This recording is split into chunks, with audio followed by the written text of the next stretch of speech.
Assalamualaikum warahmatullahi wabarakatuh. Ada satu kitab saya ingin kongsikan sempena 18 Ramadan Al-Mubarak. Kebetulan buka Facebook Dr. Hani Dargham yang merupakan pensyarah yang kerap update pasal kitab-kitab ni. Jadi tak senang duduk kita bila baca Facebook para ulama yang selalu promote kitab-kitab yang bagus tentang ulumul Quran. Dan kali ini PDF ya. Satu kitab yang bertajuk yang memukau saya lah. Saya jadi tak boleh nak tidur lena bila dapat tahu ada satu kitab yang bertajuk Asma'us Suwari wa Dawriha fi Sina'atin Nahdatil Jami'ah. Ya, nama-nama surah dan peranannya dalam pembinaan kemajuan yang komprehensif. Lebih kurang macam tu kot, lebih kurang. Karangan Dr. Fuad Al-Banna, memperolehi doktorah dalam bidang pemikiran Islam, dalam pemikiran politik Islam pada tahun 2000 di Jamiah Afrika di Khartoum. Beliau menulis banyak kitab, antaranya adalah yang saya pun tidak sempat lagi nak cari kitab ni, Ijazul Bayan fi I'jazul Quran. Itu sepintas lalulah serba sedikit tentang Dr. Fuad Al-Banna. Beliau menyatakan perbincangan dan penulisan beliau tentang rahsia nama-nama surah ini adalah berdasarkan tadabbur beliau duna an yakhruja bidzalika an sunanid dawabit al-lughawiyah, tanpa terkeluar daripada peraturan yang telah ditetapkan dalam bahasa, siaq dan manhaj yang perlu diambil apabila berinteraksi dengan Al-Quran. Pendek kata, mengelakkan terjebak dan tenggelam dengan perbincangan takwil tanpa disiplin. Ya, harap bacalah ya satu lagi karya penting tentang mukjizat nama-nama surah Al-Quran. Dah banyak kajian tentang nama-nama surah Al-Quran ini. Ya, pelbagai perspektif pula yang diambil oleh para ulama, tetapi tulisan daripada Dr. Fuad Al-Banna ini satu perkara baru, bagaimana nama-nama surah memberikan indikator kepada bagaimana ya nahdah Al-Jami'ah, ya pembangunan yang komprehensif seharusnya berlaku kepada sesuatu yang dinamakan sebagai tamadun Islam. Bukan tadi, apakah 10 surah yang menjadi topik kajian penulis ini? Yang pertama sekali, beliau memilih Suratul Alaq sebagai nukleus pembinaan tamadun umat. Kemudian ya, bagaimana berinteraksi, ya bagaimana tamadun yang dikemukakan dalam surah yang kedua, surah An-Naml. Bagaimana respon Nabi Sulaiman alaihi salam ya kepada teknologi, ya kepada apa yang kita dapat lihat dalam surah itu sendiri. Baginda dengan burung hudhud, baginda dengan semut, baginda dengan malaikatus Saba, baginda dengan jin Ifrit. Subhanallah. Kemudian Al-An'am, surah yang ketiga, suratul An'am, bagaimana berdialog dengan kuffaril bashar. Macam mana dialog? Kena ada dialog, ada cerita Nabi Ibrahim. Kemudian suratul Saba, ya, suratul Saba, anasir yang menyebabkan keruntuhan. Kemudian khazanah suratul Kahfi, khazanah penting suratul Kahfi. Okey. Kemudian madu, ya sebagai penawar kepada penyakit berbahaya menimpa manusia, An-Nahl. Kemudian aspek pemilihan, Allah Ta'ala memilih, maka ciri-ciri orang terpilih ini apa dia? Suratu Ali Imran. Kemudian bagaimana untuk mempertahankan negara, Al-Hadid. Bagaimana kepentingan taat dan wala di bawah suratu Muhammad. Dan bagaimana fadailus syumus waradhailun nufus, pembersihan jiwa ya dengan cahaya daripada surah An-Nur. Subhanallah.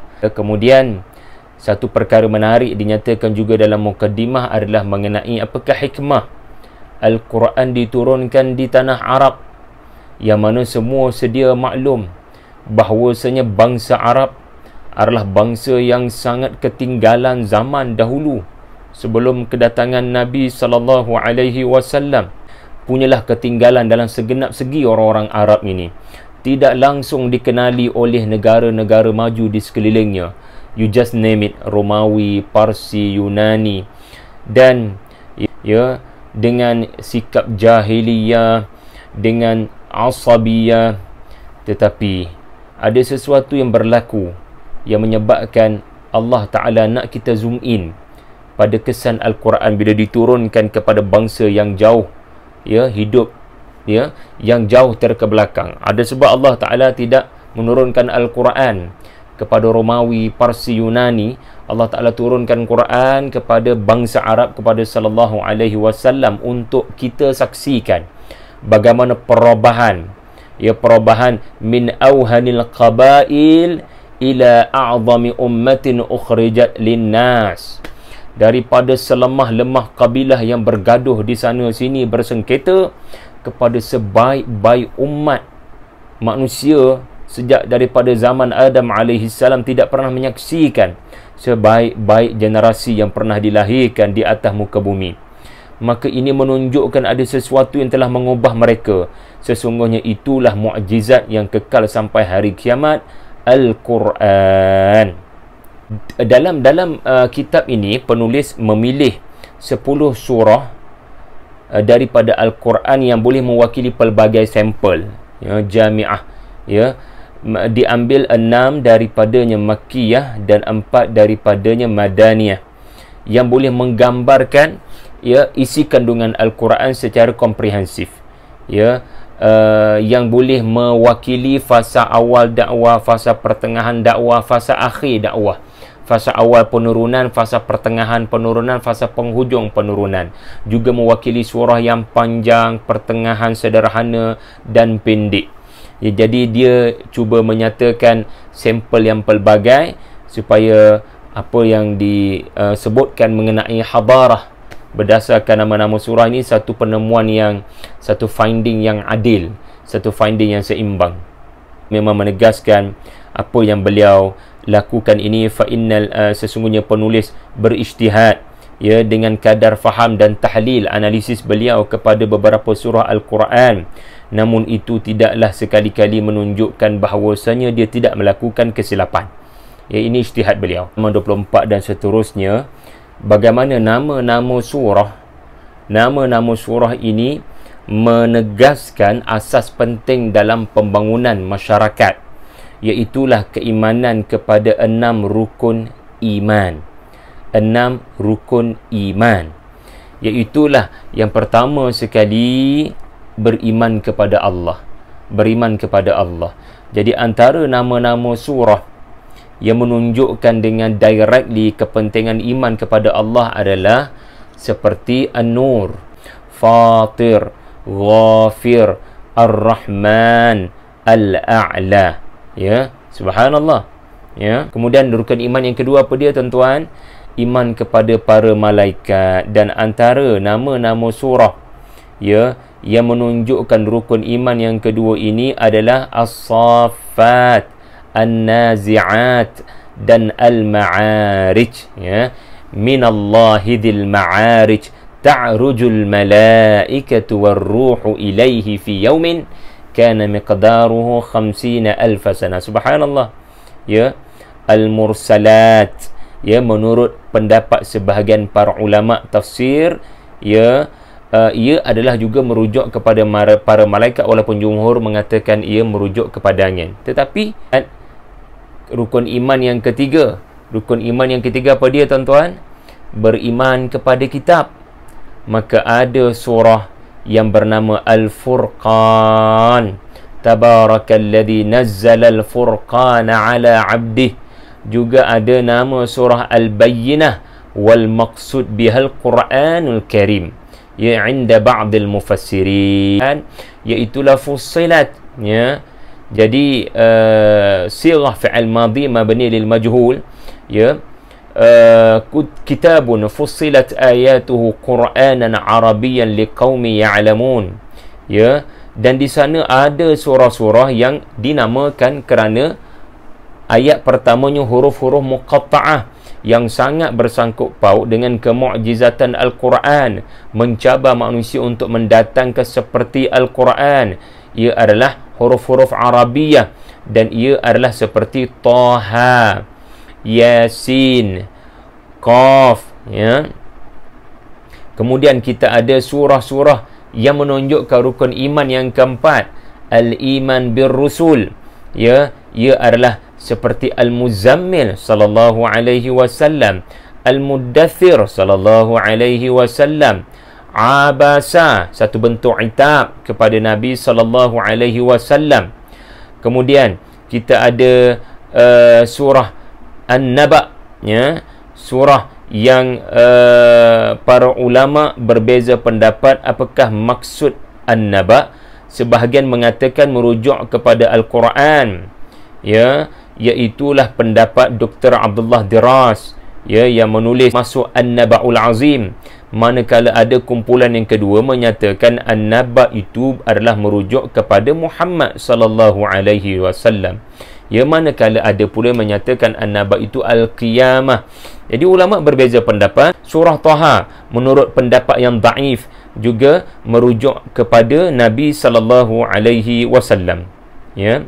Jadi itu antara surah-surah yang menetapkan keimanan kepada para anbiya. Apakah rukun iman yang kelima? Rukun iman yang kelima, ya, adalah rukun iman kepada hari akhirat. Ya, inilah rukun yang paling banyak diketengahkan, ya, di dalam Al-Quran, dan paling banyak nama-nama surah mengenainya, dan boleh dibahagi kepada 3 kumpulan. Kumpulan yang pertama yang menyebut nama surah itu sendiri, seperti Suratul Qiyamah, Suratul Hasyar, pengumpulan, ya, pada mahsyar, Al-Waqi'ah. Adapun yang kedua, surah yang tidak menamakan tidak membawa nama hari itu, tetapi memaparkan sifat hari berkenaan, ya, iaitulah Al-Jathiyah, Ad-Dukhan, Az-Zumar, At-Taghabun, Al-Ghashiyah, Al-Qari'ah. Dan yang ketiga adalah, maafkan saya, kumpulan yang pertama adalah surah-surah yang menunjukkan kejadian kiamat. Adapun surah kumpulan yang kedua memaparkan sifat-sifat hari ataupun yang memaparkan panorama hari berkenaan. Dan yang ketiga adalah surah yang memaparkan tanda-tanda kiamat, seperti At-Takwir, Al-Infitar, Al-Insyiqaq, Az-Zalzalah. Subhanallah. Dan akhir sekali, rukun iman yang keenam adalah keimanan kepada qada dan qadar. Maka kita akan dapati, ya, antara surah yang penting-penting seperti Suratul Qadar itu sendiri. Yang kedua, menarik, ya. Kemudian yang kedua, didapati 114 surah ini juga memaparkan sifat-sifat manusia dengan pelbagai karenah mereka, yang baik, yang tidak baik. Sebagai contoh, nombor 1 adalah kategori surah-surah Al-Quran yang memaparkan, ya, sikap-sikap manusia yang baik yang mesti diteladani, ya, seperti Al-Anbiya, ya, Luqman, ya, Yunus, Hud, Yusuf, Ibrahim, Muhammad, Nuh, ya. Waqtassal ba'd al-akhar bil inath, ada yang merujuk kepada lelaki, ada yang merujuk kepada perempuan. Maryam, An-Nisa, Al-Mumtahinah, Al-Mujadilah, ya, ada keseimbangan di situ, ya, tuan-tuan. Dan ada yang menyebut kedua-duanya sekali, lelaki dan wanita, seperti Al-Mu'minun, An-Nas, Al-Insan. Jadi surah-surah Al-Quran ini, nama-namanya itu menunjukkan kepelbagaian jenis manusia dan pilihan yang mereka lakukan, untuk taat atau untuk maksiat. Untuk maksiat, mana pula nama-nama surahnya? Nama-nama surahnya seperti Al-Munafiqun, Al-Kafirun, Al-Ahzab, Quraisy, Ar-Rum, ya. Jadi ini nama-nama surah yang menunjukkan kategori manusia yang salbi, ya, yang menghalang daripada hadarah terjadi. Ya, kalau tadi manusia-manusia yang kita kena ambil teladan, mereka membawa hadarah, mereka membawa kepada perubahan cara fikir masyarakat, iaitulah innallaha la yughayyiru ma biqaumin hatta yughayyiru ma bi anfusihim. Jadi nama-nama surah ini menunjukkan ke arah adanya manusia yang membawa agen perubahan. Tetapi ada manusia yang tidak mahu kepada ini semua, yang menolak daripada berlakunya perubahan cara fikir, dan orang-orang inilah yang dihadapi walaula dafa'allahi an-nasa ba'dahum bi ba'din lafasadatil ard. Kemudian ada kategori nama-nama surah yang tidak menunjukkan orang baik atau orang tidak baik, tetapi menunjukkan sikap ya, ataupun tabiat individu. Jadi ini Asy-Syura ya, surah Asy-Syura ya, surah Al-Ma'un mengenai keadilan, Asy-Syura mengenai perkara penting dalam politik dan pentadbiran, Mutaffifin ya, sikap ketika menguruskan ekonomi dan hak-hak manusia, Al-Anfal tentang nilai harta, At-Talaq, At-Takatsur banyak menjelaskan mengenai pengurusan harta, rezeki, At-Tahrim, Az-Zumar ya. Jadi sifat dan sikap manusia, As-Saf mementingkan saf ya, kepentingan kesatuan, Al-Fatah ya. Jadi ini antara contoh-contoh yang disebutkan. Hadarah ya, ketamadunan Islam juga berdasarkan nama-nama surah. Kita dapat lihat dengan adanya nama-nama surah yang telah terbukti dari sudut mukjizat saintifiknya. Saintis menemui i'jaz ilmi dalam Al-Quran pada waktu ini, seperti suratul Alaq, yang mana nama surah ini bersangkut paut dengan peringkat awal kejadian manusia. Bagaimana dahulu sudah disebutkan tentang Al-Alaq ya, yang hari ini embriologi baru berbicara tentang alaq.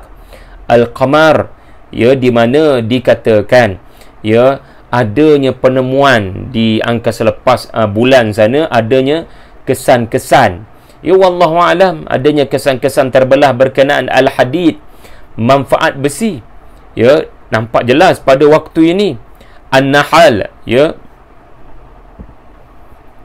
lebah, semut ya, dengan dia punya perkampungan semut, masakinakum, Al-Ankabut. Jadi subhanallah, ini antara habarah yang mesti ada dalam ketamadunan Islam. Hanya berdasarkan nama surah itu sahaja sudah menonjolkan peri pentingnya ketamadunan Islam, tidak memisahkan dirinya daripada kajian-kajian sains. Tetapi pada masa yang sama, advance dalam bidang sains tidak boleh meminggirkan syiar-syiar agama, perkara-perkara fundamental dalam agama. Ia seperti nama-nama surah, iaitulah As-Sajdah ya, yang menjadi asas penting setiap hari kita menunaikan salat, iaitu sujud. Kemudian kita ada Al-Jumu'ah ya, kalau As-Sajdah tu tiap-tiap hari, maka setiap minggu pula apa dia? Al-Jumu'ah. Ini adalah ibadat yang bersifat bukan yaumiyah macam sajdah tadi, tetapi usbu'iyah. Subhanallah, itu adalah Al-Jumu'ah. Bagaimana pula yang setahun sekali, seumur hidup sekali? Maka ada surah Al-Hajj. Jadi ini adalah qimah ruhiyah, ini adalah syiar agama di sebalik kita menjadi orang yang maju ke hadapan dalam bidang sains yang saya sebutkan tadi. Hadarah Islamiyah juga, ketamadunan Islam juga sangat mementingkan al-i'tiraf bil akhir, mengambil berat tentang siapa yang duduk dalam negara kita, komuniti jenis apa duduk dalam negara ni, kena i'tiraf, kena ambil tahu, dan juga berhubung dengan antarabangsa. Ini juga hadarah yang mesti diberikan perhatian. Sebab itu dalam Al-Quran adanya surah seperti surah Al-Jin. Kita kena i'tiraf mereka juga duduk dalam negara ni, mereka ni ada, kita kena faham mereka ni maujud, walaupun tidaklah dapat kita melihat mereka ya, menjalinkan hubungan dengan Ar-Rum ya, dengan bangsa Romawi ya, Quraisy, bangsa Quraisy, Sabak ya, Al-Ahqaf, juga cara kita berinteraksi dengan orang-orang kafir. Bagaimana itu ya, Al-Ahzab, Al-Kafirun, dan musuh dalam selimut pun ada cara nak berhubung, Al-Munafiqun. Hadarah Islamiyah juga mesti mengambil kira bukan sekadar hubungan antara negara, hubungan dengan komuniti-komuniti yang pelbagai karenah tadi, tetapi juga Ath-Tharwatul Haywaniyah ya, sangat mengambil berat tentang makhluk-makhluk yang duduk di atas muka bumi. Maka sebab itu ada nama surah Al-An'am, binatang berkaki empat, Al-Baqarah, An-Nahl, An-Namlu, Al-Ankabut, Al-Fil, Al-Adiyat ya. Subhanallah. Jadi jangan jadi orang yang mengabaikan hak-hak makhluk-makhluk ini ketika kita istikhlaf, ya, menjadi khalifah atas muka bumi ini. Dan habarah Islamiyah juga, ya, berdasarkan kitab ini yang saya sebutkan tadi bertajuk Sina'atun Nahdah, yang habarah pula dah, Nahdah ni juga adalah pada kepentingan mengambil berat tentang masa, dan masa seperti Al-Jumu'ah, Al-Fajar, Al-Lail, Al-Duha, Al-Asar, Al-Qadar itu sendiri, Al-Falaq, ya, yakni waktu subuh. Masya Allah. Nahdah ataupun ketamadunan Islam juga mesti mengambil berat tentang sejarah-sejarah yang berlaku pada zaman dahulu. Mesti mengambil berat tentang kisah-kisah yang berlaku pada orang-orang terdahulu sebagai teladan. Sebab itulah adanya nama surah seperti Al-Qasas, Al-Anbiya, Ali Imran, Al-Ma'idah, Al-Hijr, Al-Isra, Al-Kafi, Ar-Rum, Sabah, Al-Ahqaf, Quraisy, Al-Fil, yang menyebabkan kita kena belik sejarah. Apa cerita mereka ni? Baru jadi tamadun itu tamadun yang matang. Di bahagian khatimah, di bahagian penutup, penulis menegaskan Nahdah ataupun ketamadunan yang dibawa oleh Islam berdasarkan acuan Al-Quran akan menekankan 3 rukun penting. Pertama sekali, pemerhatian yang teliti kepada Al-Quran. Yang kedua, pemerhatian yang teliti kepada alam. Yang ketiga, pemerhatian yang teliti kepada hubungan sosial. Maka yang pertama tadi disebut tadabbur, yang kedua disebut tafakkur, yang ketiga disebut tabassur. Subhanallah. Jadi ini 3 asas, ya, 3 noktah penting dalam pembangunan sina'ah wat tamkin, ya, dan inilah perjuangan Al-Quran. Yang pertama sekali menyeru kepada umat ini memerhatikan dengan teliti Al-Quran, iaitu tadabbur. Kemudian memerhatikan alam ini dengan teliti, sains, itu namanya tafakkur. Kemudian sains fizikal mesti melahirkan juga sains sosial. Subhanallah, baru cantik, ya, acuan yang dibawa oleh Islam. Hablum minallah, hablum minal alam, wa hablum minan nas. Dan memerhatikan aspek sosial, psikologi, komunikasi, dan ini disebut sebagai tabassur. Ya, penulis menegaskan, ya, memberikan wasiat kepada para pembaca Al-Quran dan para pelajar di Jabatan Al-Quran dan Pengajian Islam di universiti dan sekolah-sekolah agar at-tarkizu 'ala at-tadabburi aktsaru min al-hifzi fi kulli al-mawad dhat as-silati bil Quran. Memberikan perhatian lebih kepada tadabbur berbanding sekadar hafazan. Fat-tadabbur fariidah wal hifzu nafilah. Ya, kita kena memahami bahawa tadabbur itu adalah satu kefarduan, mana menghafal itu adalah satu nilai tambah. Ya, wallah 260 halaman hampir, karya yang sangat bagus ini. Kalau dapat diperolehi fizikalnya sangatlah baik. Memang sakit mata nak baca PDF ni, tetapi just nak sharing pada kawan-kawan semua yang boleh akses ke dalam bahasa. Ya, mudah-mudahan ini antara kitab yang boleh kita tekuni dan berkongsi kepada masyarakat kita, insya-Allah banyak manfaat. Inilah Al-Quran la tantahi ajaibuh, wallahu alam.